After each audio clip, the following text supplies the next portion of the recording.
Қайырлы күн достар, мен сіздерге өзімнің жасайтын фаршированный перец немесе голубцы деп айтып жатамыз ғой. Осы ыстық тағамның рецептісімен бөліскім келеді.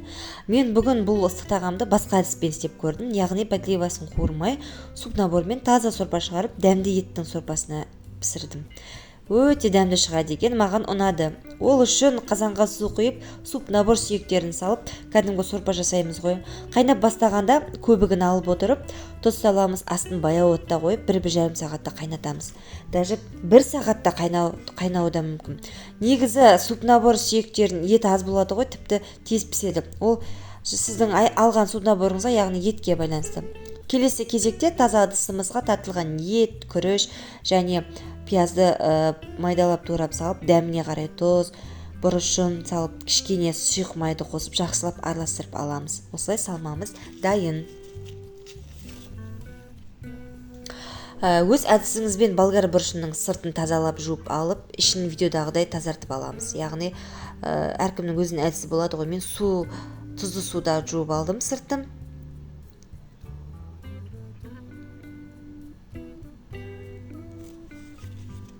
Және осылай видеодағыдай ішін тазартып алсақ болады, немесе өз әдісіңізбен пышақпен де кесіп, аккуратно ақырын тазалап алсаңыз болады ішін.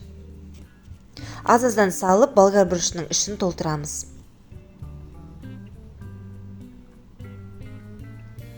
Міне дайын болды. Осы уақытта айта кетейін, 2-1 тамақ жасаймыз ғой сонда. Осы кезде 1-1 уақытта 2 тамақ шықты менде. Яғни сорпаға картоп, өз қалауыңызбен картоп, сәбіз, жуа, чеснок салсаңыз болады. Дәм беріп, сорпа қайнай береді баяу отта. Мен және лавр жапырағын қостым. Бұл сорпа осы мезгіл ауысып жатқан кезде пайдалы ғой. Қара бұрыш, қызанақ салдым. Содан кейін 10-15 минутта кішкене дәм берсе болды. Сорпа ішінен салған пияз және чеснокты алып тастадым. Кезекте сорпаға өз қалауыңызбен кеспе қамыр немесе күрішті салып қайнатып алсаңыз болады. Табаға осылай бұрыштарды орналастырып, қайнап тұрған ыстық сорпаны үстіне құйып, 40-45 минутта ыстық тағамымызды осылай пісіріп аламыз. Міне дайын болды. Әрі қарай отбасыңызға өз қалауларымен көк жуа, укроп немесе басқа да дәмдеуіштер үстіне қосып, әрлеп ұсынсаңыздар болады. Ас болсын, жасап көріңіздер.